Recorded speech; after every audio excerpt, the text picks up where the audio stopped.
É terminantemente proibido que o eleitor se dirija à cabina de votação portando celular, qualquer aparelho que possa registrar o seu voto. Tá? Isso é proibido. Então, quando o eleitor adentra a sessão eleitoral, ele recebe autorização para adentrar, será solicitado pelo presidente da mesa receptora que esse eleitor coloque, desative o seu celular, desligue o seu celular, coloque no modo avião e coloque em cima da mesa de apoio. Né? É uma mesa que fica antes da cabina de votação. Então, eu faço aqui a devida advertência a todos os eleitores. Os senhores estão obrigados a atender a determinação do presidente da mesa receptora para colocar o seu celular na mesa de apoio. Se o eleitor não atender essa determinação, ele não votará. Não votará. E se houver desatendimento à determinação do presidente de mesa, ele estará incorrendo em crime de desobediência e responderá criminalmente. Caso o eleitor consiga votar e registrar o seu voto, ele estará incorrendo em crime de violação do sigilo do voto. É uma infração penal e será solicitada a presença das autoridades policiais e esse eleitor será encaminhado para fazer o devido registro do termo circunstanciado e estará obrigado a comparecer na semana seguinte, na minha presença, para a realização da audiência preliminar. Tá? A Justiça Eleitoral, tá? da seção de Barracão estará disponibilizando 2 ônibus para os eleitores, bem como carros que foram requisitados, são do município, carros do município, mas que foram requisitados pela Justiça Eleitoral. Então, eles serão de fácil identificação, estarão na rua, terão a placa a serviço da Justiça Eleitoral. Tá? Então, todos os eleitores que desde já saibam que necessitarão de transporte, aqueles que residem na zona rural, poderão entrar em contato com o nosso cartório eleitoral e também entrar em contato com as respectivas prefeituras e desde já fazer o agendamento do transporte. Então, assim, quem não tiver carro próprio, quem não tiver como chegar na sua respectiva zona eleitoral e morar na zona eleitoral, poderá solicitar esse serviço e será prontamente fornecido. Estará à disposição durante todo o horário do pleito eleitoral. Mas a legislação tipifica como crime o transporte irregular de passageiros nas zonas rurais. Né?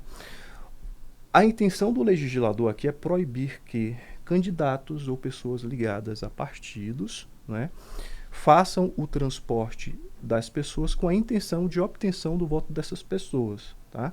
Então, assim, por exemplo, um carro cheio de pessoas que não são parentes entre si, né, não são conhecidos, pessoas que foram apenas coletadas ali sem nenhum vínculo familiar entre si, levados por algum candidato ou alguém conhecido por um candidato a serviço desse candidato. Né? Muitas vezes, dentro desse carro, essas pessoas já são admoestadas a votar, geralmente tem material de campanha eleitoral dentro do carro. Né? Então, isso é o crime de transporte irregular de passageiros. É uma van que sai coletando as pessoas para votarem em favor do candidato A, B ou C.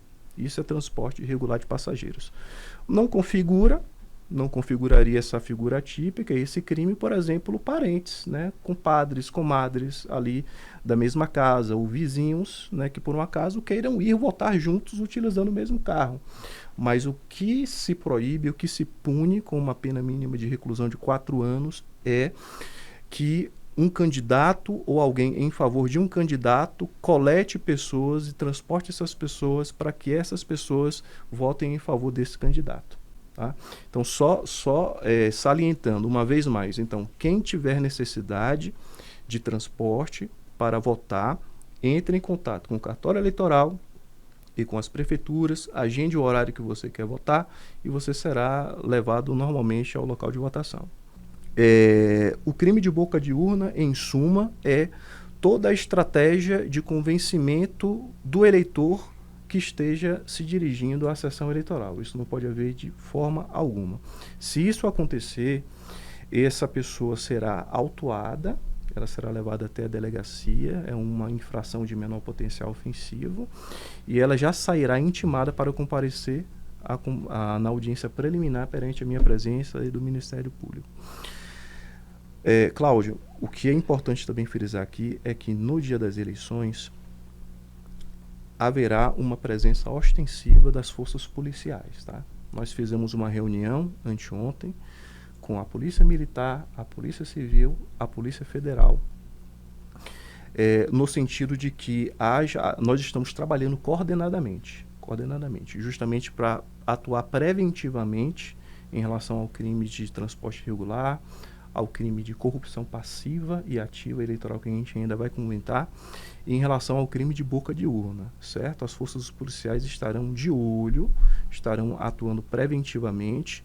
Então é importante que todos os atores do processo eleitoral, desde candidatos, passando por membros de partido, até os candidatos, estejam cientes de que nada de errado poderá acontecer nessas eleições. A nossa orientação é que o candidato, ele vote. O candidato, ele tem até a prerrogativa, de fiscalizar o processo eleitoral, é uma prerrogativa nata do candidato.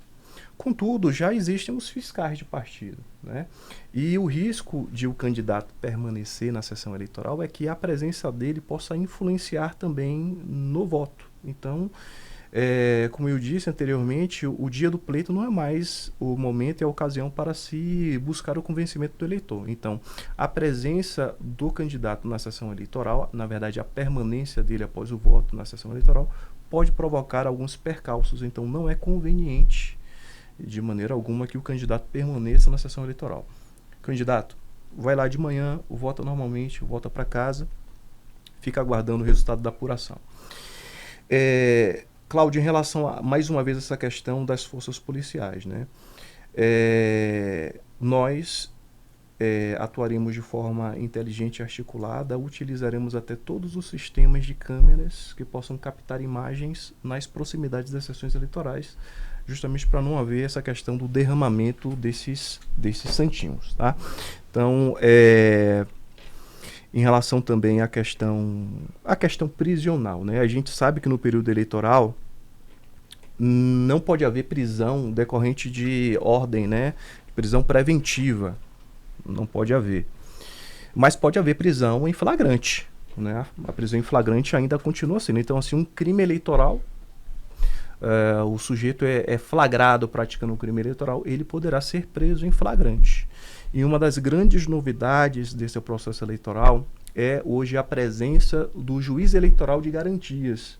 O que é isso? É um juiz eleitoral, é um juiz que estará designado apenas e tão somente para realizar as audiências de custódia para aquelas pessoas que foram presas, que sejam presas no processo eleitoral, Corrupção ativa é quando o candidato ou alguém em benefício deste candidato procura o eleitor para dar alguma coisa, para oferecer ou para prometer alguma vantagem em troca do voto. E a corrupção passiva é quando a iniciativa da corrupção parte do eleitor em querer oferecer o seu voto ou a abstenção do seu voto em benefício de um candidato. Ambos os delitos são punidos com penas graves, de no mínimo 4 anos.